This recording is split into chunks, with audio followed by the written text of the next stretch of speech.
Step number 5,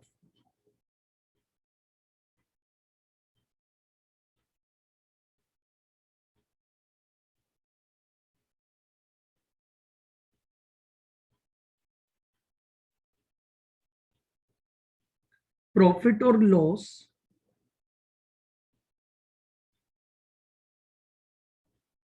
on sale of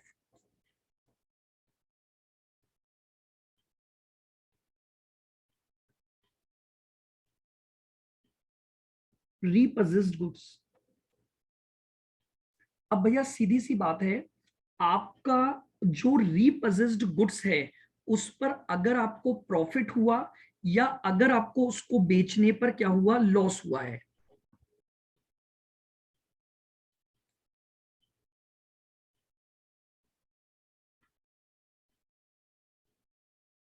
तो दो accounting आ गई।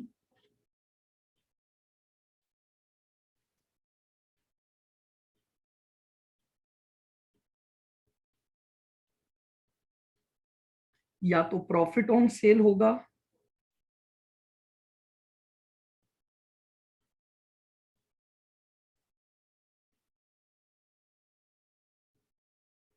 या लॉस ऑन सेल होगा।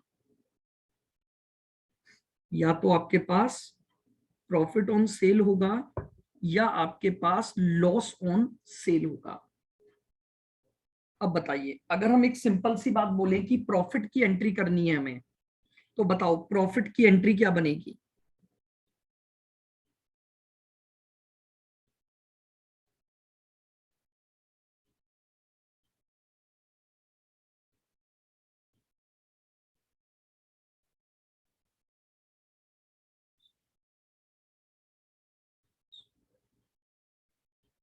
रीपोजेस्ड गुड्स या goods repossessed account, goods repossessed लिख लो, चलो ठीक है अभी तो।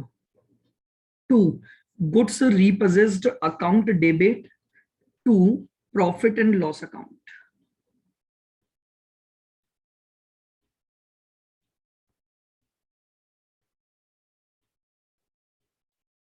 ये लीजिए, ये आपके पास प्रॉफिट ऑन सेल की एंट्री हो गई, और अगर लॉस ऑन सेल है तो एंट्री हो जाएगी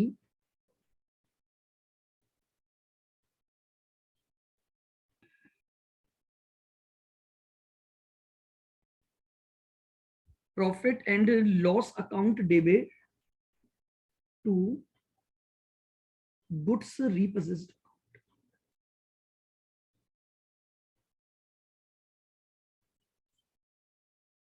ये लीजिए, हायर वेंडर की बुक्स में ये एंट्री हो जाएंगी आपके पास। यानी अब सिंपल सी मेरी बात को सुनना, हायर वेंडर ने अपने यहां पर एक अकाउंट ओपन कर रखा है और उस अकाउंट का नाम है हायर परचेजर अकाउंट। जैसे ही डिफॉल्ट होगा और आप गुड्स को रीपोजेस्ड कर लोगे, तो इमीडिएटली आपको हायर परचेजर के अकाउंट को क्लोज करना है, और हायर परचेजर में जितना भी बैलेंस ड्यू है वो सारा का सारा एक नए अकाउंट में ट्रांसफर कर दोगे, गुड्स रीपोजेस्ड अकाउंट।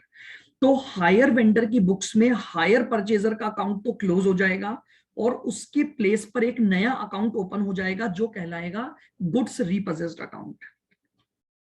अब उसके बाद अगर मान लो वो जो गुड्स आपने रीपोजेस्ड किया है, आप ये कोशिश करोगे कि भैया वो दोबारा बिके, क्योंकि आप एक गुड्स को ले आए, आपका तो बिजनेस ही यही है कि गुड्स को किसी और को देना है।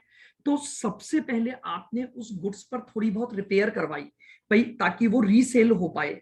तो अगर उसे रीसेल करने से पहले आपने कोई भी खर्चा किया है तो वो इसी अकाउंट में चार्ज हो जाएगा, goods repossessed account debit to bank. और उसके बाद अब आप क्या करोगे, उस गुड्स को रीसेल कर दोगे, तो सेल की एंट्री डाल दो, और जो भी इस सेल पर आपका प्रॉफिट या लॉस हुआ है वो अल्टीमेटली आपके पास गुड्स रीपोजेस्ड अकाउंट से बैलेंसिंग फिगर निकल जाएगा। ये अकाउंटिंग होगी आपकी हायर वेंडर में।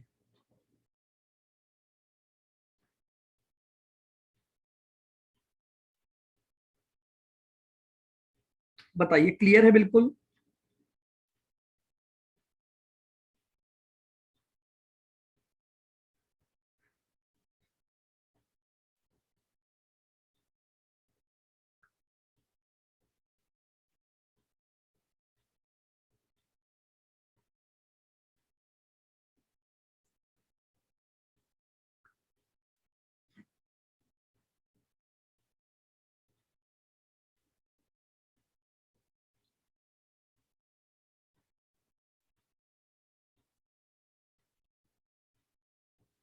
चलिएगा करें आगे स्टार्ट। अब हमने लास्ट क्वेश्चन किया था,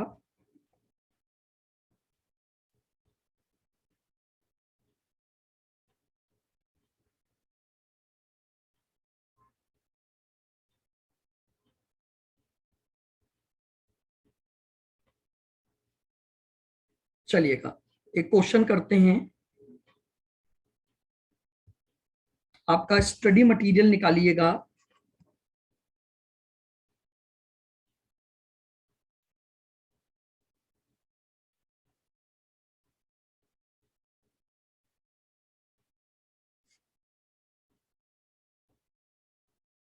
सेवेंथ इलस्ट्रेशन है आपके स्टडी मटेरियल का। तो पेज नंबर है 434 के आसपास। चेक कर लीजिए, मॉड्यूल के नए और पुराने की वजह से थोड़ा बहुत चेंज हो सकता है। इसमें इंटरेस्ट की टेबल अलग होगी, 1 मिनट रुकना।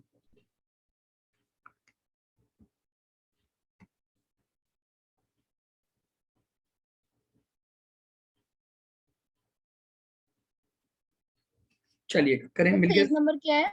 पेज नंबर 434 मिल गया। देखो इसने क्या बोला है, ध्यान से इस क्वेश्चन को आपको समझना है। On 1 January 11 A purchased 5 machines from B. 5 मशीनें ए ने बी से खरीदी हैं। The payment was to be made 20% down payment है और बैलेंस अमाउंट जो होगा वो 4 एनुअल इक्वल इंस्टॉलमेंट में है। सॉरी 4 इंस्टॉलमेंट में है, 280, 260, 240 एंड 220। ठीक है, यानी आपको क्या दिया हुआ है, जो डाउन पेमेंट होगा वो डाउन पेमेंट आपका है 20%।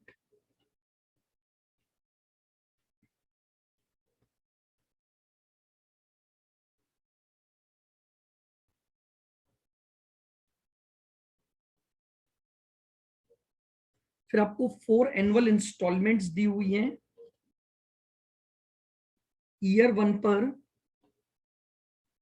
280 का पेमेंट करोगे, ईयर 2 पर 260 का पेमेंट करोगे, ईयर 3 पर 240 का पेमेंट करोगे और ईयर 4 पर 220 का पेमेंट करोगे। आगे चलते हैं। The vendor charge interest at the rate 10%। तो इंटरेस्ट रेट आपको दी हुई है 10% है। ठीक है, डेप्रीसिएशन जो है आपका वो 20% ऑन ओरिजिनल कॉस्ट, यानी स्ट्रेट लाइन मेथड लगेगा। ऑन एज फेलियर टू पे द इंस्टॉलमेंट ड्यू ऑन 31/12/12, यानी सेकंड इंस्टॉलमेंट के टाइम पर ए ने डिफॉल्ट कर दिया and B repossessed all the machines on 1 January 13, और 1 जनवरी 13 को बी ने सारा का सारा गुड्स रीपोजेस्ड कर लिया और उनका वैल्यूशन किया उसने on the basis of 40% per annum depreciation on WDV basis. उसने कहा जो गुड्स में रीपोजेस्ड करूंगा उसका वैल्यूशन इस तरह से करूंगा, मैं ये मानूंगा कि अगर 1 साल मेरी एसेट को यूज किया गया है तो वो 40% डेप्रीशिएट हो जाती है। फिर बी ने उन मशीनों की रिपेयर पर 6,000 रुपए खर्च किए और उन मशीनों को 30 जून 13 को दोबारा से रीसेल कर दिया 266 में। आपको ए की बुक्स में अकाउंट और बी की बुक्स में अकाउंट बनाने हैं। कंप्लीट क्वेश्चन है, लेकिन एक समस्या आ गई, cash price is not given. आप ध्यान से देखो, क्वेश्चन में कैश प्राइस नहीं है, तो इसका मतलब अब मुझे कैश प्राइस निकालनी पड़ेगी। कैश प्राइस निकालने के 2 ही तरीके हैं, with the help of annuity और without help of annuity. Without annuity. क्या यहाँ पर कोई एन्यूटी फैक्टर दिया है? बोले सर नहीं नहीं सर। दिया। तो इसका मतलब अब ये question without help of annuity से एन्युटी टेबल। तो आइएगा अब अपन सर एक बार सॉल्यूशन। डेप्रिसिएशन का जो बताया था वो वापस बताना। कौन सा डेप्रिसिएशन? अभी आपने बोला ना कि 40% डेप्रिशिएट हुआ। भाई जो हायर वेंडर है ना, हायर वेंडर ये बोल रहा है कि मैं जब असेट को लूंगा तो मैं ये मानूंगा कि मेरा जो असेट है ना वो 40% की रेट से डेप्रिशिएट होकर आ रही है। क्योंकि 4 साल उसने यूज किया, परचेजर ने। 2 साल यूज किया है। सॉरी, 2 साल, हाँ, तो 2020 हो गया। 2020 नहीं हो गया, 40% पर एनम लिया है उसने। कोई 2020 का हो गया, 40% पर एनम मान रहा है वो। अभी लेटर ऑन बात करेंगे जब वेंडर की बुक्स में आएंगे। अभी सिर्फ एक बार मैंने रीड करके मैं उसको स्टार्ट करूंगा। सबसे पहले इन कैश प्राइस निकालनी है, तो लिखो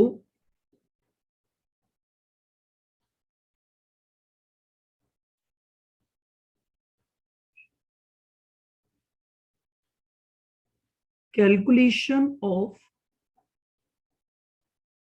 cash price of machines.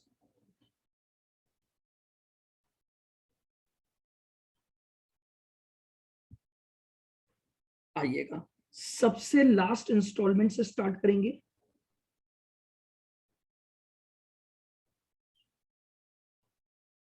Fourth instalment के टाइम पर ड्यू अमाउंट। तो फोर्थ इंस्टॉलमेंट का जो ड्यू अमाउंट था आपका वो कितना था? 2,20,000।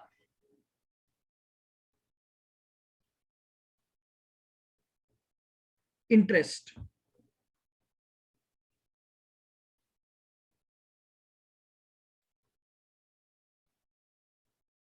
ये 2,20,000 110% पर है, तो 10% इंटरेस्ट का अमाउंट निकाल लूंगा मैं। 220 डिवाइड बाय 110 टू 10।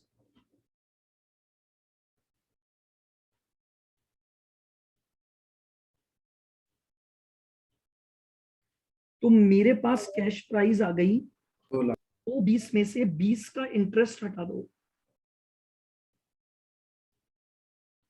2 लाख।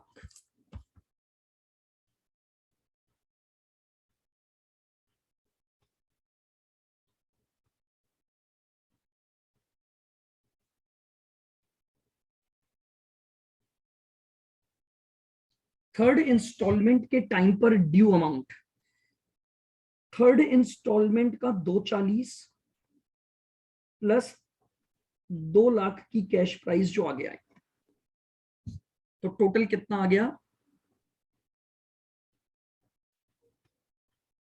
4,40,000।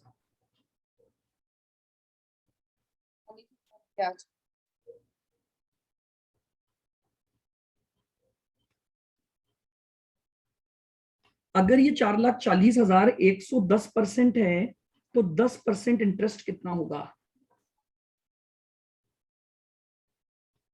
40,000 का इंटरेस्ट,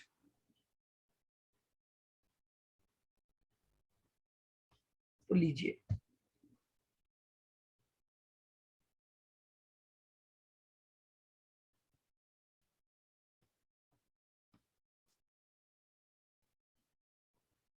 ये 4 लाख आपके पास क्या गई? कैश प्राइस आ गई।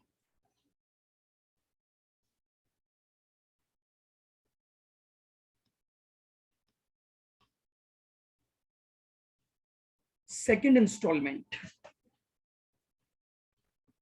के टाइम पर ड्यू, 2 साल।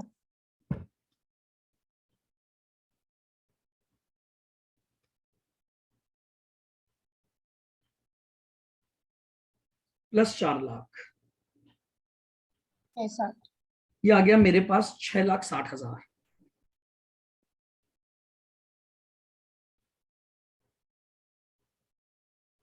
इंटरेस्ट 6,60,000 110 पर है, तो 10 पर कितना हो गया? 60,000। ये मेरा टोटल इंटरेस्ट बन गया।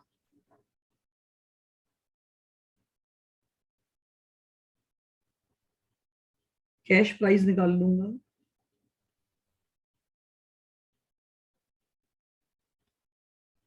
6 lakh.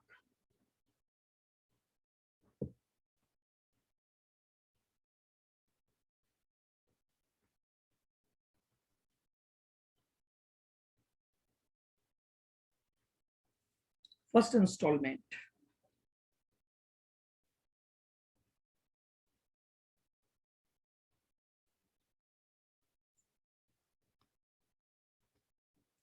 $280, plus 6 lakh plus down ये टोटल आ गया 880।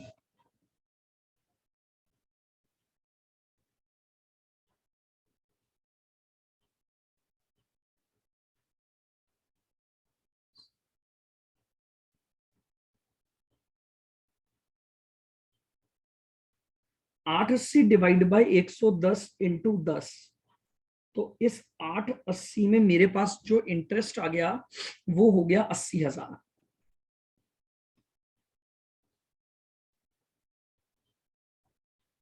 कैश प्राइस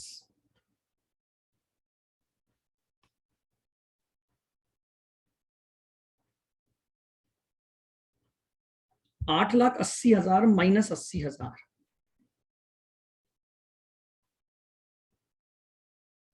ये लीजिए 8 लाख आ गया।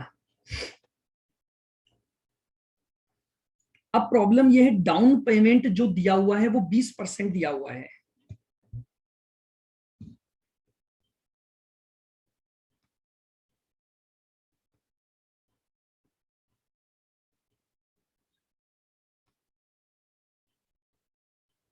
%20 of cash price,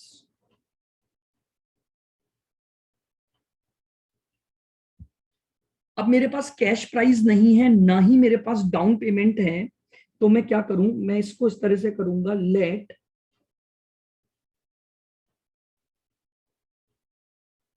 cash price is equal to 100 रुपए। तो इसमें मेरा जो डाउन पेमेंट बना वो 20 रुपए बन गया,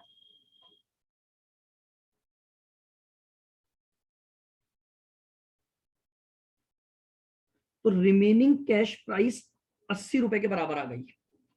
यानी डाउन पेमेंट करने से पहले अगर मैंने अपनी कैश प्राइस को 100 रुपए माना और उसमें से मेरा 20 रुपए का डाउन पेमेंट हो गया, तो रिमेनिंग जो कैश प्राइस बची वो 80 के बराबर बची कि नहीं बची। यानी डाउन पेमेंट के पहले वो 100 थी, डाउन पेमेंट हुआ 20 का, तो डाउन पेमेंट के बाद बची 80, और डाउन पेमेंट के बाद की कैश प्राइस मेरी निकल चुकी है 8 lakh.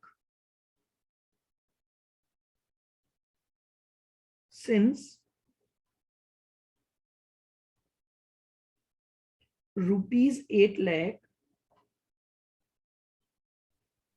represent 80% of total cash price.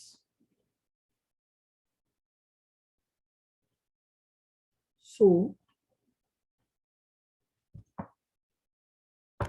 total cash price is equal to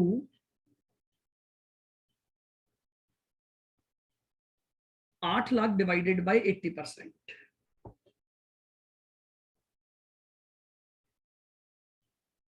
ये लीजिए, ये मेरे पास पहला पॉइंट आ गया, ये मेरे पास मेरे गुड्स की कैश प्राइस आ गई 10 लाख।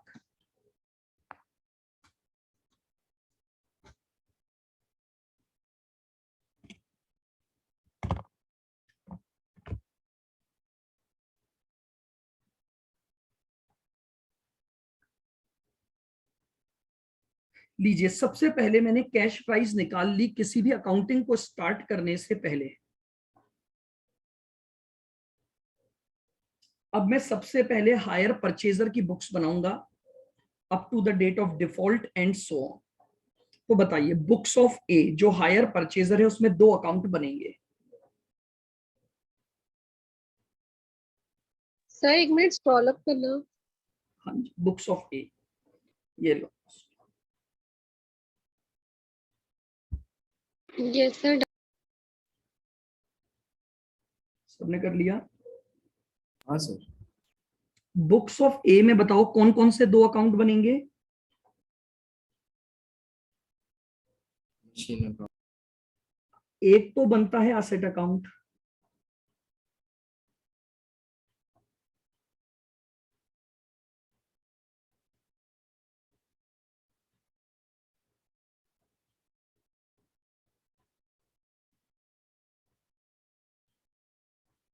और एक बनता है हायर वेंडर Higher- अकाउंट यानी बी अकाउंट।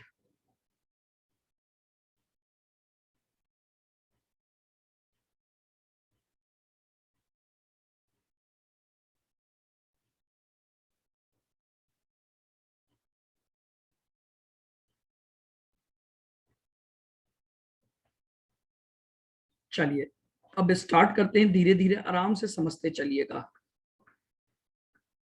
सबसे पहली एंट्री होती है आपकी जिस दिन आपका हायर परचेस का एग्रीमेंट हुआ, यानी 1 जनवरी 11 एंट्री बनी machine account debit to B account. 1 January 11 to B account. Total cash price थी 10 लाख। टोटल कैश प्राइस है 10 लाख।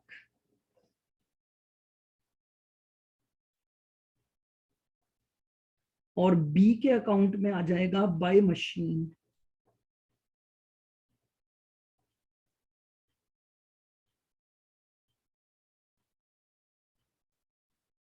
दस लाख।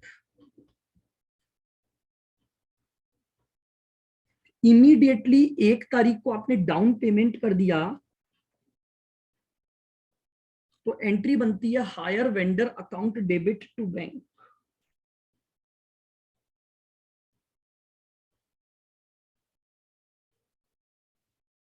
10 लाख की कैश प्राइस का 20%।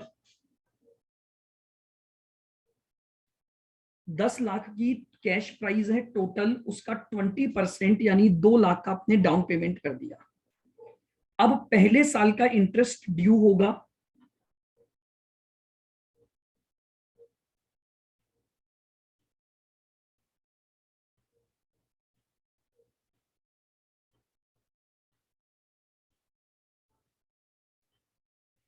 Bye interest account. पहला इंटरेस्ट आपका आया था 80,000। फर्स्ट इंस्टॉलमेंट का इंटरेस्ट आप ऑलरेडी निकाल चुके हो 80,000।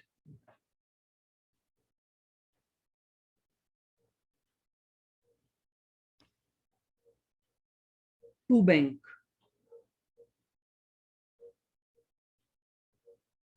अब आपने पहली इंस्टॉलमेंट पे कर दी है 280 की, और बाकी का आपके पास हायर वेंडर का बैलेंस बच जाएगा। To balance carried down.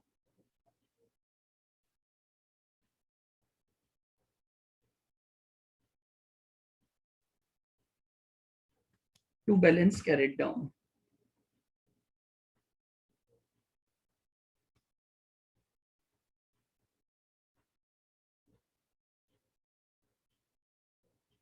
ये लीजिए, ये आपके पास सबसे पहली अकाउंटिंग हो गई।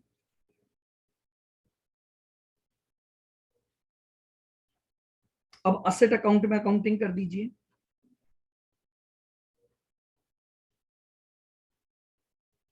इस 12/2011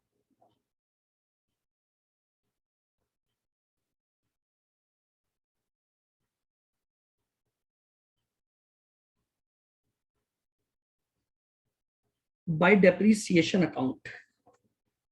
10 लाख पर 20% की रेट से 2 लाख। क्योंकि आपको पहले पैराग्राफ में दे रखा है कि ए जो डेप्रीसिएशन चार्ज करेगा वो ओरिजिनल कॉस्ट पर 20% करेगा।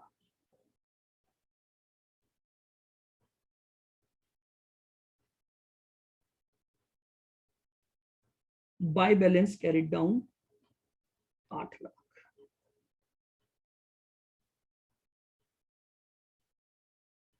ये आपका पहला ईयर क्लोज हो गया। ओपनिंग बैलेंस उतार दीजिए। 1 जनवरी 2012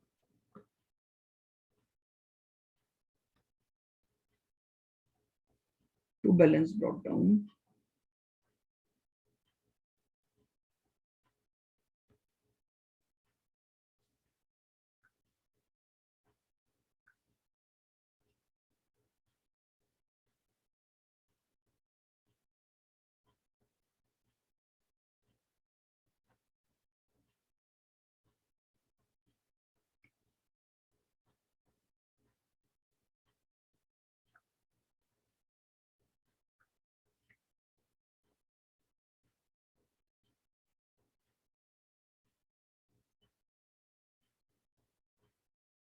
1 जनवरी 12।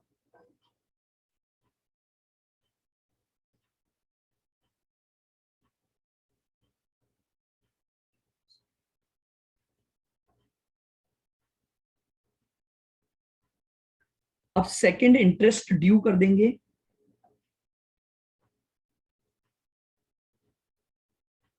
क्योंकि सेकंड इंस्टॉलमेंट में उसने डिफॉल्ट कर दिया 31/12 को जाकर, तो इंटरेस्ट पूरा ड्यू हो जाएगा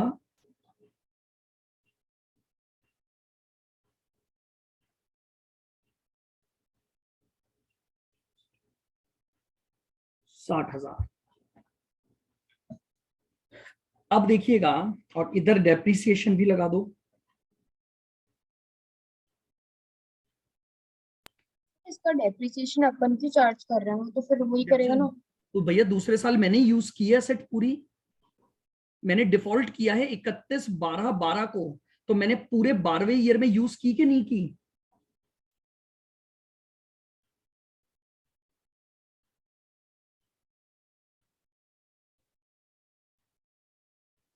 आगे समझ में?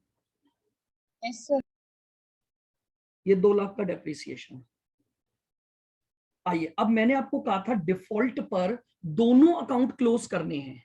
डिफॉल्ट के केस में दोनों अकाउंट क्लोज करने हैं, पर सबसे पहले वेंडर अकाउंट क्लोज होगा। और वेंडर अकाउंट को क्लोज करने का तरीका क्या है? हायर वेंडर अकाउंट में जितना भी बैलेंस आपको दिखाई दे रहा है, ये पूरा का पूरा बैलेंस असेट अकाउंट में ट्रांसफर कर दो। ठीक है। अच्छा, लेकिन एक और चीज है, ये जो रिपोजीशन हुआ है ये 1 जनवरी 13 को हुआ है, तो पहले मुझे 31/12 का ईयर क्लोज करना पड़ेगा। 31/12/12 पेमेंट नहीं हुआ, बैलेंस ड्यू चल रहा है। By balance carried down 6,60,000। एक दिन की वजह से मुझे एक बार अकाउंट को क्लोज करना पड़ेगा। अगर मान लो मैं 31/12 को ही रिपोजीशन कर लेता, तो मैं डायरेक्टली इस अकाउंट को यहीं पर क्लोज। अब ये आ गई 1 जनवरी 2013,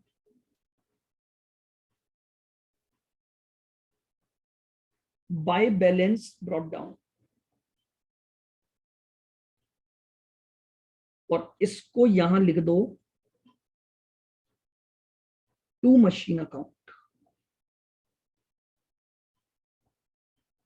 करना कुछ नहीं है, हायर वेंडर में जितना भी बैलेंस शो हो रहा है पूरा बैलेंस असेट अकाउंट में ट्रांसफर कर दो 6,60,000। ये लीजिए, हायर वेंडर अकाउंट क्लोज हो गया।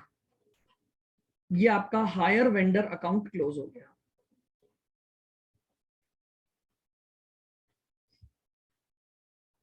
नेक्स्ट आओ,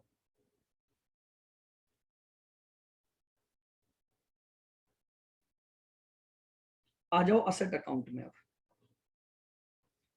असेट अकाउंट को भी एक बार यहां क्लोज करना पड़ेगा।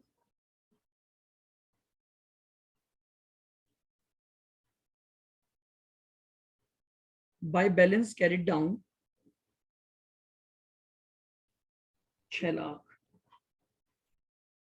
मेरी बुक्स में असेट की वैल्यू बची है 6 lakh.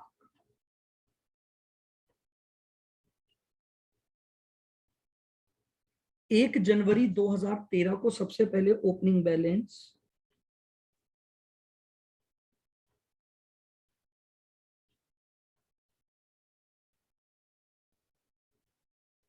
2 balance brought down 6 lakh. अब आपने हायर वेंडर को क्लोज किया था, तो एंट्री बनी थी hire vendor account debit to asset, तो असेट अकाउंट में आ जाएगा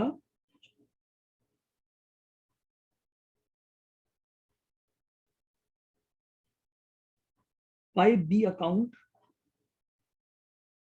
अब देखिएगा, मेरी बुक्स में जो असेट 6 लाख की थी, सामने वाला उसे 660 में ले गया, तो बताओ मुझे फायदा हुआ कि नुकसान हो गया? तो मुझे जो फायदा हुआ वो फायदा फायदा मैं रिकॉर्ड कर दूंगा, to profit and loss account.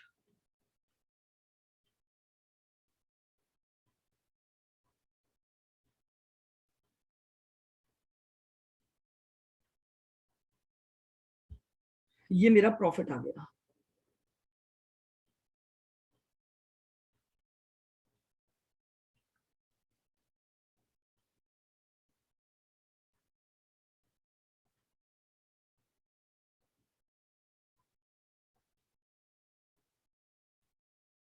ये लीजिए, कंप्लीट रीपोजीशन के केस में मैंने सबसे पहले हायर परचेजर की बुक्स कंप्लीट कर दी, इंटरेस्ट की टेबल बनाई, हायर परचेजर की बुक्स में 2 अकाउंट ओपन किए, असेट अकाउंट और हायर वेंडर अकाउंट।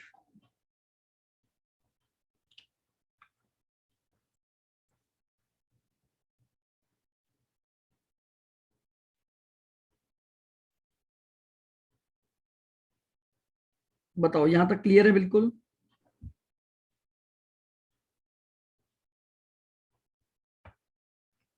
और एक बार वो कैश प्राइस का दिखा दो ना स्क्रॉल।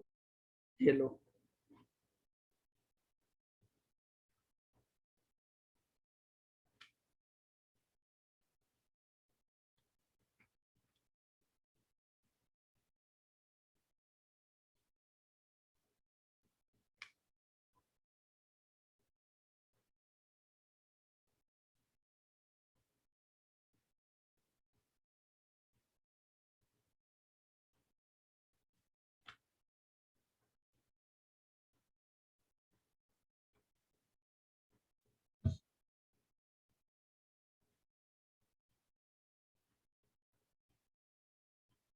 बुक्स ऑफ बी में मैंने बनाया होगा ए का अकाउंट,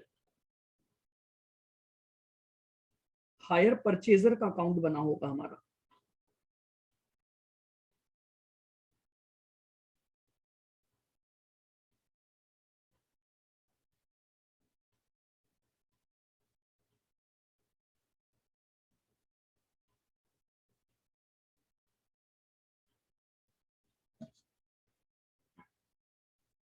चलिएगा। सबसे पहली एंट्री क्या होगी आपकी, ए को आप अपना डेटर बनाओगे और अपनी सेल्स बुक करोगे, तो 1 जनवरी 2011 to HP sales account, total 10 lakh से ये एंट्री हो जाएगी। सबसे पहले अब बी को क्या मिलेगा, डाउन पेमेंट मिलेगा, तो डाउन पेमेंट रिसीव करने की एंट्री हो गई, bank account debit to hire purchaser.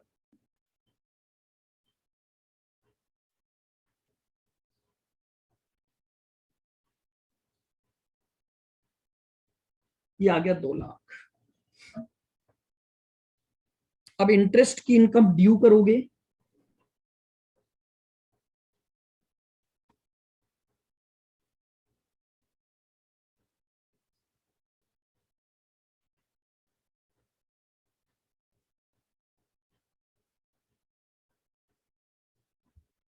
तो hire purchaser account debit to interest, interest की मेरी इनकम बुक हो गई और हायर परचेजर को मैंने डेटर बना दिया। अब मुझे इंस्टॉलमेंट मिल गई,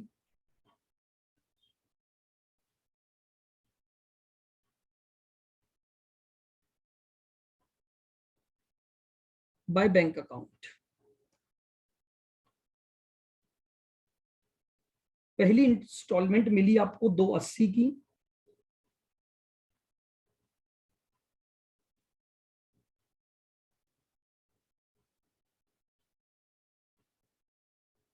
और 6 लाख आपका बैलेंस आ गया।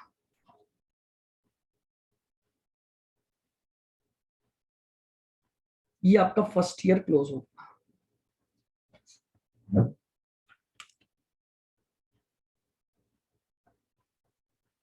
1 जनवरी 2012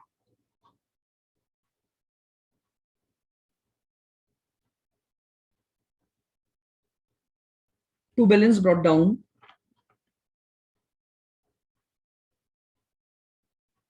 6 लाख। अब इंटरेस्ट ड्यू हो जाएगा,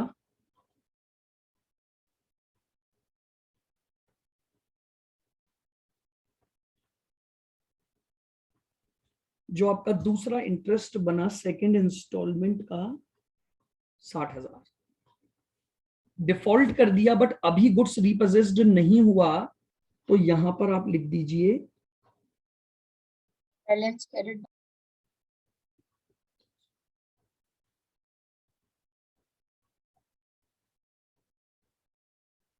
bye goods repossessed, sorry by balance, carried down आएगा ना सर?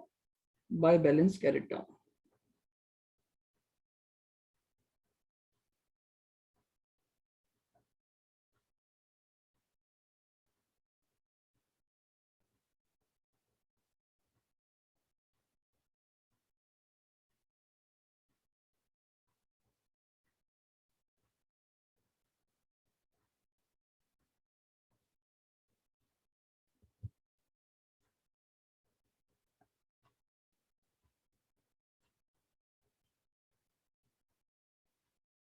एक जनवरी 2013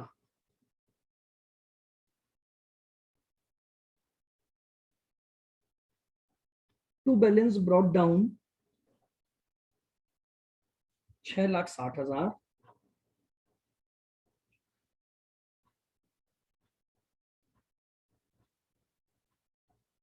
बाय गुड्स रीपोजेस्ड।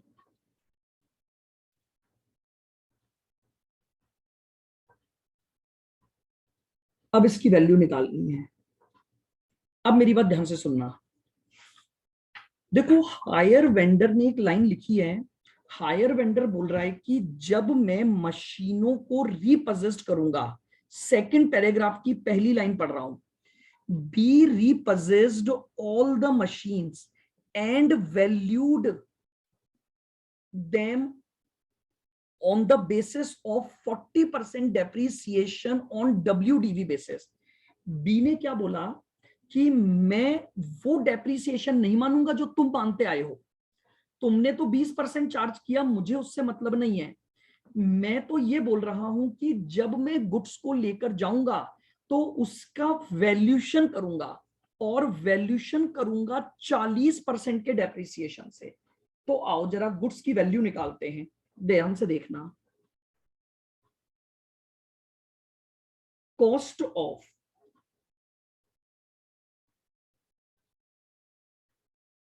ऑल मशीन्स क्या थी?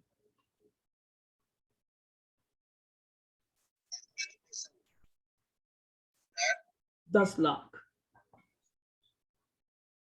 ये थी एज ऑन 1/1/11। हायर वेंडर बोल रहा है पहले साल तुमने एसेट यूज की तो उसका डेप्रीसिएशन लगाओ एट द रेट 40% से, 4 लाख। तो अब वैल्यू ऑन 1 जनवरी 12 कितनी बची? 6 लाख। फिर तुमने एक साल और यूज की तो depreciation at the rate 40% on WDV, तो 6 लाख का 40% हो गया 240।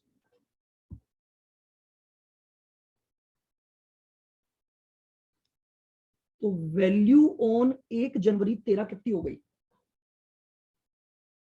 वैल्यू ऑन 1 जनवरी 13 कितनी हो गई? 360। तो हायर वेंडर बोल रहा है मैं इस तरह से वैल्यूशन करूंगा, तो गुड्स रीपोजेस्ड की वैल्यू आ गई 360। सर हाँ जी बोलो। सर इसमें जैसे ना ये 40% पे वैल्यूएशन कर रहा है, तो इसके खुद के गुड्स की तो वो कॉस्ट ही कम हो जाएगी ना, बिल्कुल ही। बिल्कुल कम इसका होगा। मुझे एक बात ये बताओ, लॉस में है ना। सुनो सुनो, कॉस्ट कम नहीं हो गई, सही कर रहा है ये। मुझे एक बात बताओ, जब आप एक सेकंड हैंड माल बेचते हो तो क्या वो उसी वैल्यू पर बिक जाता है क्या? नहीं। तो अब वो वेंडर यही तो समझाना चाह रहा है हायर परचेजर को कि भैया जब मैं इस मशीन को दोबारा बेचूंगा ना तो ये सेकंड हैंड बिकेगी, तो सेकंड हैंड बिकेगी तो इसकी वैल्यू मुझे 360 से ज्यादा नहीं मिल सकती। अच्छा। तो मैं तेरे गुड्स की वैल्यू 660 कैसे मान लूं? क्योंकि सेकंड हैंड मार्केट में जब मेरी एसेट जाएंगी तो इनकी वैल्यू बहुत ज्यादा नीचे आ जाती है। हाँ। भाई ये बहुत नॉर्मल सा रूल है। आप एक कार खरीद के लाओ, 10 दिन बाद बेचो, 1 लाख 1.5 लाख रुपए टूट कम हो जाएगा। टूट जाएंगे। हाँ। तो वही चीज हायर वेंडर हायर परचेजर को समझा रहा है। वो बोल रहा है कि भले ही 6,60,000 थी वैल्यू, लेकिन मैं ये थोड़ी मानूंगा कि मैं 6,60 में लेकर गया। क्यों? क्योंकि आगे जाके जब मैं इसे बेचूंगा तो इसकी तो वैल्यू और भी गिर चुकी होगी। तो मैं जब इस गुड्स को लूंगा तो मैं केवल 3,60 में लूंगा इस गुड्स को। बात समझ में आई? तो हाँ सर। वेंडर एक वैल्यूशन करेगा गुड्स को रीपोजेस्ट करने का। हाँ, अगर किसी क्वेश्चन में रीपोजेस्ट का वैल्यूशन न दिया जाए तो मैं मानूंगा जितना बैलेंस है उसने उसी पर रीपोजेस्ट कर लिया। अगर मान सेम ही मानेंगे मतलब। बिल्कुल भाई, अगर आपको ये वैल्यूशन न देता तो फिर तो 6,60 ही मानना पड़ता ना आपको। हाँ सर। और ये इसका लॉस हो गया बाय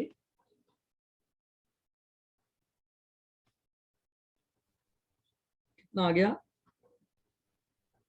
3 लाख का लॉस।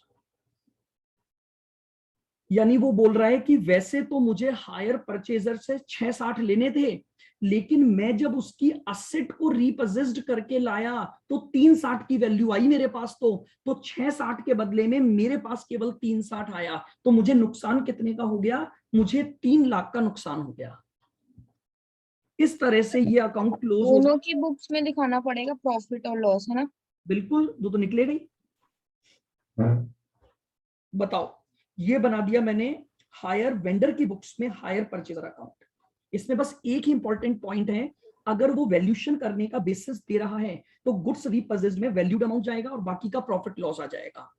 और अगर किसी क्वेश्चन में उसने वैल्यूशन का रूल नहीं दिया तो जितना हायर परचेजर का बैलेंस है वो पूरा का पूरा कहां ट्रांसफर कर दूंगा? गुड्स रीपोजेस्ड में ट्रांसफर कर दूंगा। ये पॉइंट आपको ध्यान रखना है।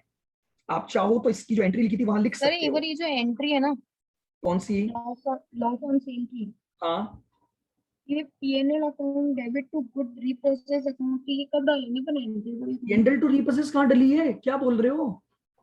सर ये जो लिखवाई है ना स्टेप 5 में, हाँ जी। वो वाली एंट्री पूछ रही हूँ कि जो लॉस ऑन सेल वाली जो एंट्री है ये अभी कब डालते हैं? अरे एक मिनट, तो अभी आपने बेचा कहाँ है रीपोजेस्ड गुड्स? पहले अच्छा, बेचो तो सही, तब निकालोगे ना प्रॉफिट और लॉस। तो ओके ओके, हाँ सर। ये क्या लिखा है मैंने? प्रॉफिट और loss on sale of repossessed goods. अभी रीप्रोसेस, तो हाँ मैंने केवल रीपोजेशन किया है, अभी उसको बेचा नहीं है। हाँ सर। ठीक है, तो रीपोजेस्ड वाली जो एंट्री थी ना, वहां आप चाहो तो ये बात लिख सकते हो, ये वाली entry, goods repossessed to hire purchaser. यहां इस एंट्री में दो सिचुएशन हो सकती हैं, और या तो यहां वैल्यूड अमाउंट आ सकता है अगर गिवन है तो, और अगर वैल्यूड गिवन नहीं है तो जितना का जितना ड्यू है वो पूरा अमाउंट आ जाएगा। इस एंट्री में आपको ध्यान रखना है, जब आप goods repossessed to hire purchaser की एंट्री डालोगे तो एंट्री में या तो वैल्यूड अमाउंट आएगा या ड्यू अमाउंट आएगा। अगर क्वेश्चन ने बोल दिया कि हायर वेंडर इतने में वैल्यू करके लेकर गया तो वो वैल्यूड अमाउंट आ जाएगा। और अगर क्वेश्चन ने वैल्यूशन के बारे में कुछ नहीं बोला तो जितना अमाउंट ड्यू है उसी से ये एंट्री हो जाएगी। बोलो, क्या ये बात क्लियर है? मैं वापस बोल रहा हूं, सुन लेना।